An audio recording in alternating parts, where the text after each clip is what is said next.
Hey everybody, welcome to Wisdom for Wealth TV. I'm Lelo and today I'm joined by Lindo, and we are about to give you a book review for last month's book.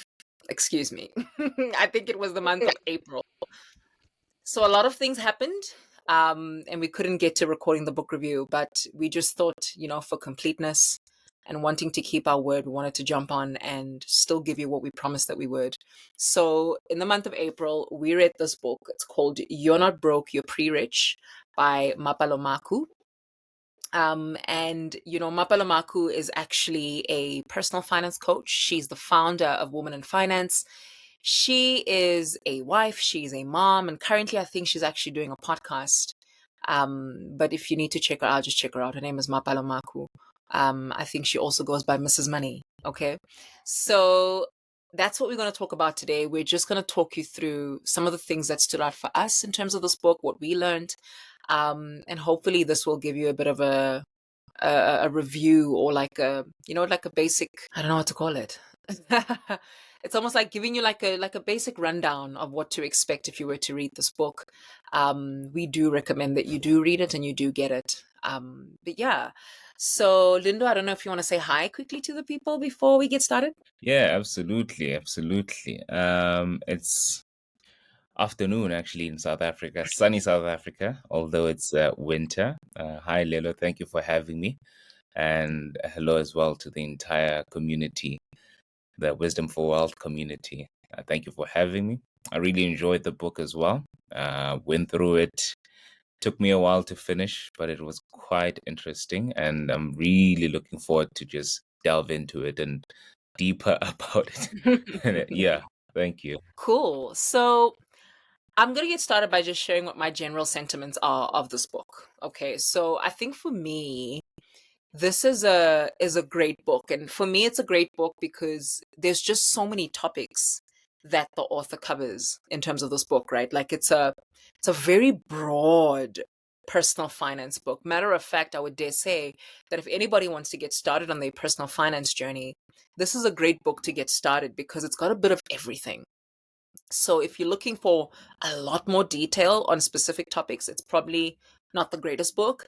But if you're looking for a starting point to understand what budgeting is, to understand black tax, to understand debt, to understand investing, retirement, property, if you want to understand those things, even just at a basic level, I think this book is a great starting point because she covers a whole lot. When the first time I read this book, I thought to myself, this feels like a textbook. Like it feels like it's got a catalog of all the various things. And then as you grow in your personal finance, you'll find books that focus on specific topics. But I think it's a really great starting point. I think for me, what stood out about the book is just the number of topics that she covers, right? So I'll just run down the list of topics. So I think the first topic, she covers what the basics of personal finances are. Then she speaks about the relationship with money, which is more on the it's more like your psychological perspective, your relationship with money, your belief systems, and where you got them, which is probably one of my favorite things to talk about. And then she speaks about black tax, which is, if you're not watching from South Africa, you might not understand what black tax is, but it's really how sometimes we end up having to take care of our families, right? Like, so you make it out of poverty or you have a job, but you end up giving a portion of your income to your family. So that's black tax, but how do you manage that? And sometimes it gets out of control. So she gets into that. We've got a chapter on budgeting. She's got a chapter on debt and how to get out of debt, the psychological impacts of debt. Then there's a portion on saving and a portion on investing, a portion for retirement. There's tax, there's property, there's buying a car, there's insurance, and then there's estate planning, which is understanding how you do wills and, how do you pass on an inheritance and things of that particular nature. So there's a lot of things that are covered in this book. And those were just my general sentiments. I think it's a great book if you want to get started. So yeah, Linda, what did you think? What are your general sentiments of the book? I think I echo some of the sentiments that you have. It is quite a packed book, 13 chapters in total. I'm like, wow, okay, cool. That is quite interesting. But also as you find that it's like 13 chapters, you don't really get to go deeper in all of them because of the length of chapters that she covers, all of it, which are quite interesting and important as well. Because, it was the first time hearing about impact investing. I never really knew what impact investing was. I never even knew about the word of impact investing until I actually went through the book. I like the fact that she's relatable in her stories. It has like a lot of stories from actual people that are within her wealth tribe. I think she calls it the money tribe, if I'm not mistaken. A woman in Um, finance. she woman in finance. Yeah, she has her. She does say that there's men as well, little. So, Yeah. eh. I love the fact that it's practical, I love the fact that it has those stories that you get to understand that, okay, this person went through X, Y, and Z because, for instance, with buying a car, they got the balloon payment in the deal, and then they didn't know about the balloon payment, and then it went to that. And with debt as well, someone got in South Africa. I'm not sure in other countries, but in South Africa, we have this thing called debt review when you are like struggling with your debt, and they really consolidate your debts. Or, well, there's consolidation and then there's debt review. Um, and she goes deeper in that. I just don't want to go through all of that for the sake of time, but there's stories from people as well around consolidation and debt review.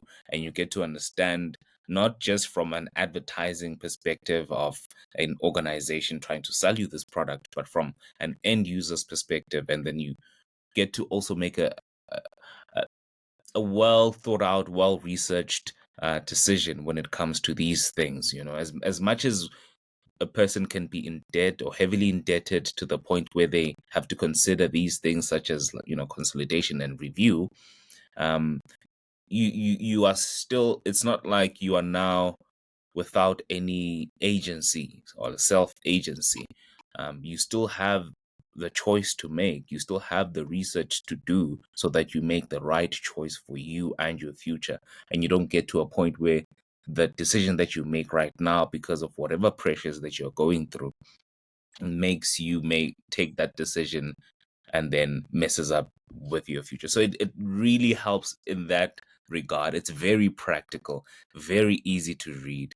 As much as there's a lot of uh, topics around personal finance, there's a lot of things as well in it that you can just double click on your own time and go through and get to understand even better. So I really enjoyed that about the book, the fact that it's relatable, and the fact that it's talking about rands, and it's talking about a South African context.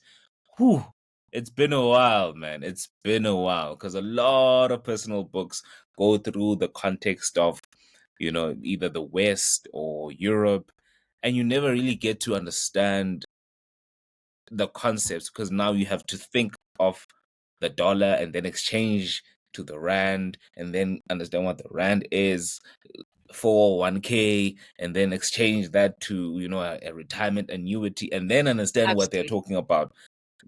So Yeah. with this, it's clear, it's within context, it's on brand. Yeah, I'm not sure exactly when the book was published, like first time published, but it is an old book. But still, not a lot of things in the personal finance industry have changed that much. So she covers a lot of that. I don't Yeah, know I on was your just side, checking Ledo. for you. Yeah, I was just checking for you when it's been published. It actually was published in 2019. So2019. there has been a number of years, but a lot of the stuff is still really relatable because, she still speaks about the age of social media. So it's not that old. But it's not like last year's kind of book. But that's great, Lindo. Thank you so much for sharing that. I think, maybe what would be nice right now is just for us to both highlight, the chapters that we feel like stood out to us, right? And, I'll go first, or do you want to go first? Do you want to go first? Okay, cool. I'll go first. So the topic that stood out for me was when Mapalo speaks about your relationship with money. And I think this is important, It's not always covered in terms of, financial books. I think if you track through all the books we've read, there's been a piece about, emotions and beliefs and how they impact our finances. And I think it's nice that she has this part of the book, especially in a South African book, right? So that people can actually see that these things are applicable to them as well.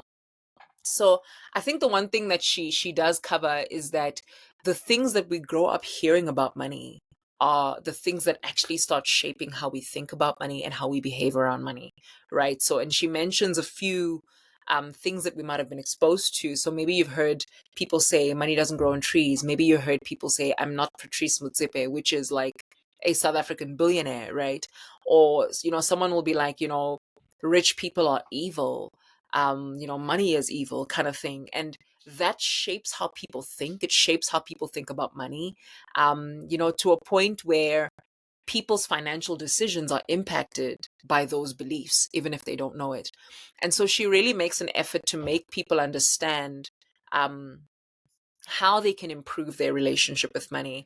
I think she starts off, which I think this is a great starting point. She starts off by saying you need to forgive yourself for the past mistakes that you've made, right? And I think that's a great piece because one of the reasons I feel like people don't make strides or they don't make progress in their finances and they sort of get stuck is because there's so much guilt and there's so much shame around money issues, right? There's so much regret that people struggle with, and they almost don't know how to say, hey, listen, I need help.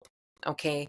And so she first starts off to say, listen, you need to forgive yourself, right? Anybody can make those mistakes. You made mistakes, but if you'll just acknowledge the part that you played in your own suffering, then you are about to make progress in terms of moving on. And I think that's really, really great.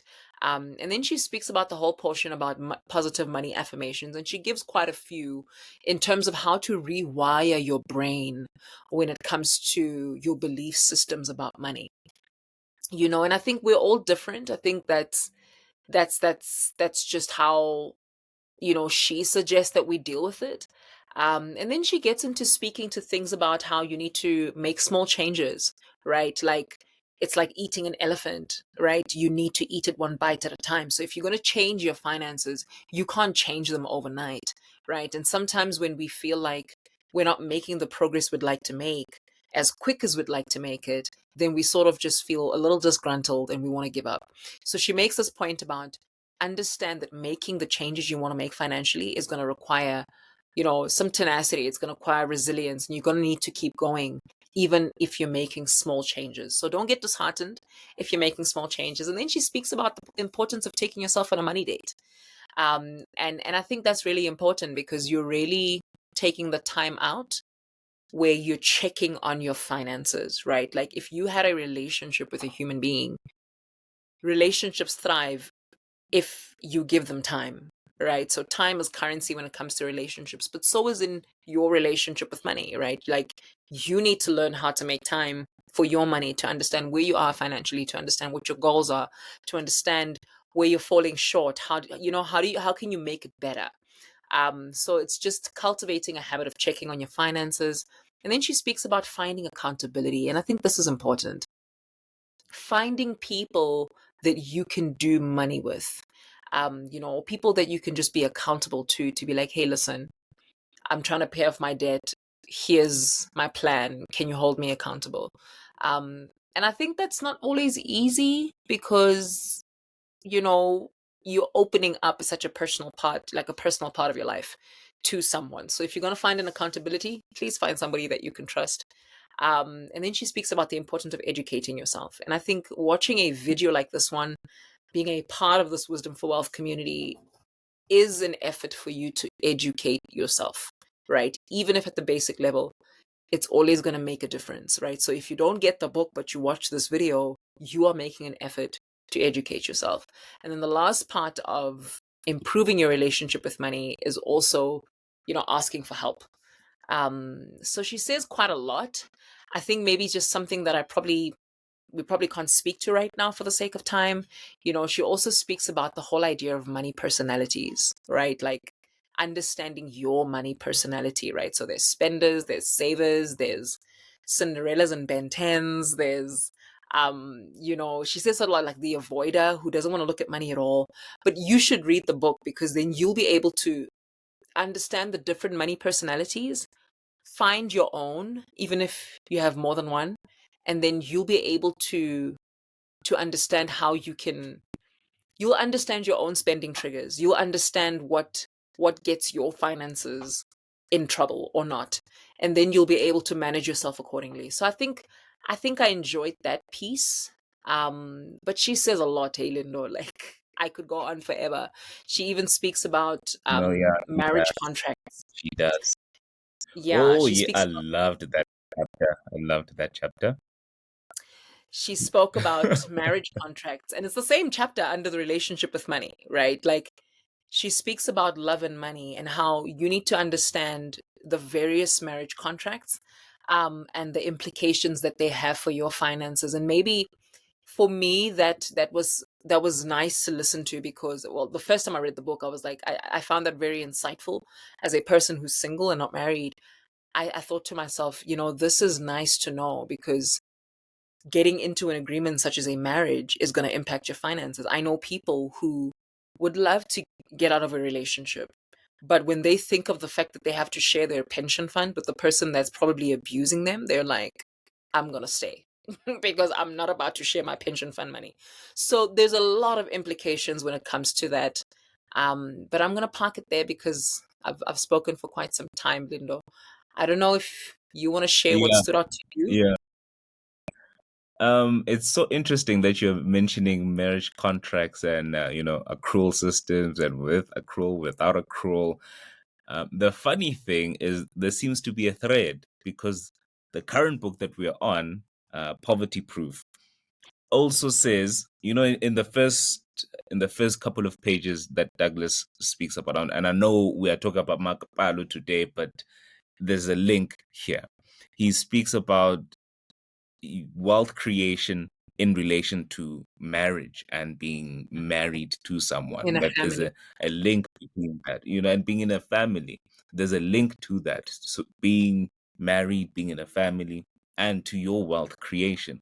And then we Mm. find Nangapa with Mapado saying kind of like the exact same thing, or echoing kind of like the exact same sentiments, that as you make these decisions, because essentially all these chapters go through the decisions that one will make in one time or another in their life. You will buy a car, you will get to a point where you either choose to or not buy a car, choose to get married or not get married, choose to get insurance, so that when you get to that decision, or to make that decision, you kind of have an idea of exactly what it is. So it's very interesting that you mention the marriage contracts, and Yeah. just marriage in a whole as an institution, and how it links to the book that we're reading this year. For me, on my side, I really I really loved the chapter that speaks to black tax. I feel most of the time the commentary that's around black tax, it's always either on the either side of the the extremes. It's either you are for black tax or you are against it. There's no let's have a conversation about it. What is this? Where does it come from? Why do young people feel the way that they feel about black tax, and why do older people feel the way that they feel about black tax? And as much as we had mentioned that the book doesn't go deep in certain things, but I feel it allows to start the conversation, and not vilify a person for doing it, and also not vilify a person for not doing it. Family tax, as we had mentioned, is uh, sorry, black tax is like family tax, where Yeah. the person who is a breadwinner then comes in and becomes the one who shares a certain portion of their income with their family of origin. It's usually the family of origin, but situations for people are different. As you will find in the book, there's also like clear stories of people who share about their black tax. But we won't go into that. You'll find that in the book. But I really loved the fact that she went she touched on it, and it wasn't really from a point of going through and understanding the extremes, but rather the purpose of it, because we all have different situations at home. Maybe um, another person is a person who no one at their family either passed matric, grade 12 or the final grade of high school, and they were the only ones to have that privilege. And it wasn't just them having that privilege; it was a lot of people who contributed to them getting to that point. So then the family then feels entitled to the success of that person because they themselves invested. So they need to see the fruits. But another person may see it differently. Uh, But what I want and what I would enjoy, even with the communities that we have within Wisdom for Wealth, is to start having these conversations and having them from a point of we want to understand the purpose of family tax or black tax. Even the word black tax itself it has a negative connotation to it. It's like, Yes. whenever people talk about it, people cringe. Commentaries around it. It's when you're asked about it, it's made to be this thing that is there. We don't want to talk about it, but it makes us feel, uneasy. But you find that a lot of people are doing it. You find that a lot of, and it's different for everyone.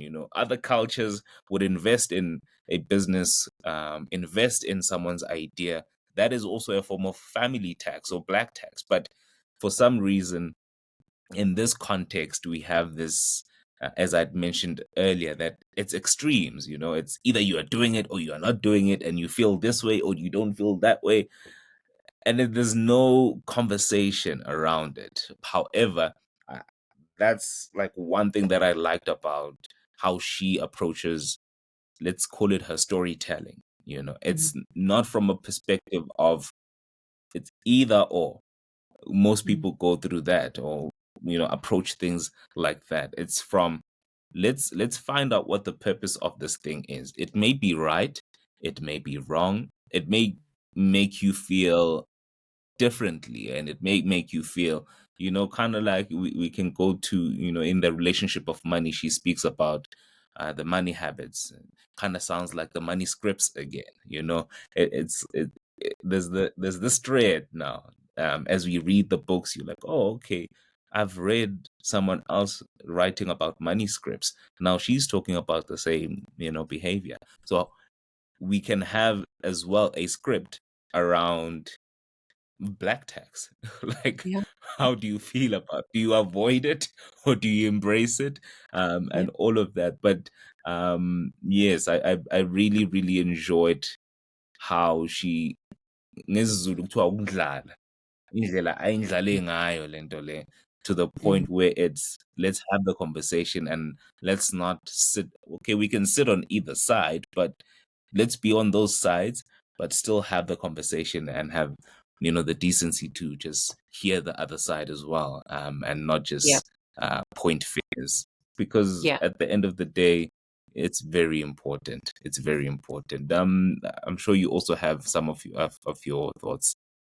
I'm with you there. I think, you know, she does approach it with a lot of empathy, right? A lot of compassion as well, right? So typically, not only is it looked at negatively, people come with a very judgmental tone. Um, it is problematic that it's called black tax because, it mostly happened within it mostly happens within black communities, right? Where we're taking care of our families, where you're splitting your income. But I don't want to not emphasize the fact that systemically black people have been disadvantaged, right? And I think for me, the thing about black tax is understanding that sometimes people give up a lot to get you to go forward. So you almost feel a sense of obligation to give back because you're sort of like, these people gave up so much for me to become the kind of person that I am. I think the most important thing though that she does cover, not the most, but she does really speak about the issue of boundaries and how to manage it. So I don't think black tax is bad as I'm reading this book. I just think how we manage it can either become toxic or it can be something that can work for both parties, right? So, and she speaks about how, you know, have a conversation with your loved ones, be honest with them about where you're at financially, because people have ideas about how much you make. They have ideas about how much you can afford. So they almost can make these demands and this entitlement, and also just get them to a place where they're appreciating what you're giving. Some people can't appreciate because they don't see the sacrifice that you're making to give to them, right? And I enjoyed those pieces for me where she doesn't just say black tax, she also speaks to how do we manage it in such a way that it's not sabotaging to yourself, right? So sometimes we can give to a point where it's self-sabotage, it's financial self-sabotage. And I think she even gives points where people have shared their stories and to be like, you know what, I give everything for my family, but they don't even give me a simple thank you. I'm in debt because of them. And I think you can find yourself in trouble because you didn't know how to manage black tax. And I think for me that's a key takeaway in terms of that particular chapter, is to say, yes, let's have a conversation, because families are different. So some families need it, some families don't.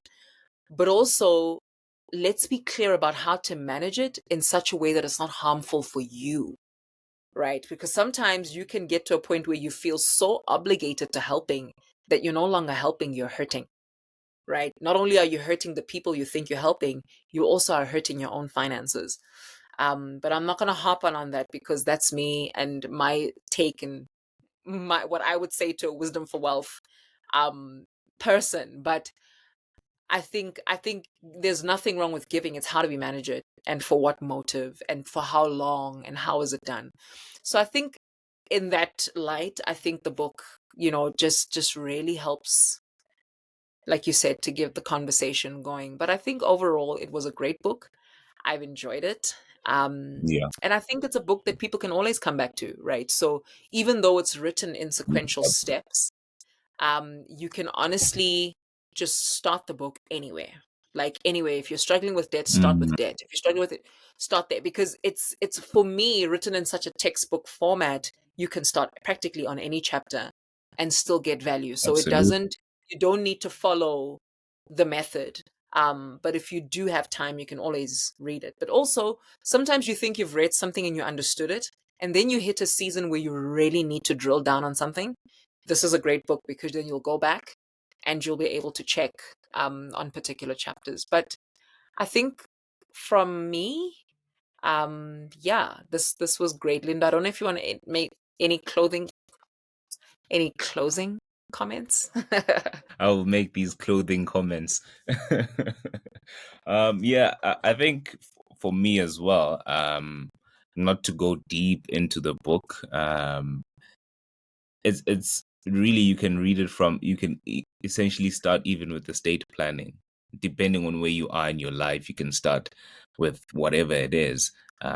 What I appreciate about the book is that she covers things that people go through as they grow, from young adults all the way into retirement, that these things are things that you will face along the journey of life, especially around the issue of finances. And this is how you can approach it. Or these are not necessarily this is how you can approach it, but this is what these people have gone through who are in my wealth tribe.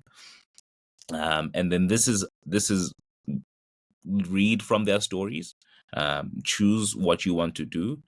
Maybe you won't need it right now per se, but as things go forward, as you grow older, as you have children, as you go all Get through married. all these stages of life, you get married and all of that, you're able to have an understanding of, oh, you know what, Mapalo spoke about marriage contracts. You know what, she spoke about insurance, she spoke about this, and she even referred someone else as well. So it's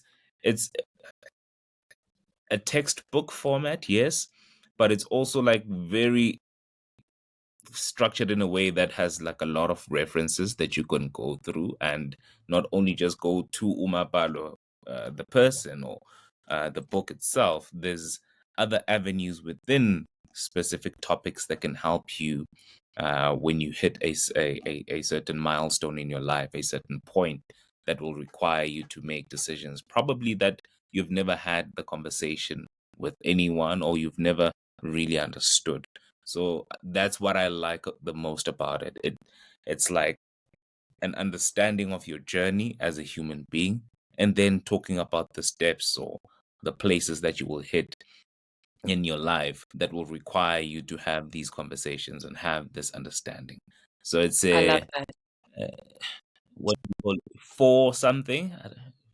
I'm not sure what the word is. If yeah, it's a yeah. It speaks to the future, your future. Yeah. Yeah. Let's maybe keep it Okay. at that. But yeah, that those are my closing thoughts. Awesome. Thank you so much. I hope that you guys got value from this conversation, and that you're reading our book for May. Lindo, you had the book up just now. I have the book right next to me, actually. So this is our book for May, Poverty Proof by Douglas Kruger. So we'll join you. You'll join us well, this month, at the end of this month, and we'll review the next book. But from us, thank you so much for your time. I hope that you guys enjoyed this. Let us know what you thought about the book and what other books you would like us to read. But from us, we'll see you guys soon. Bye. Bye bye.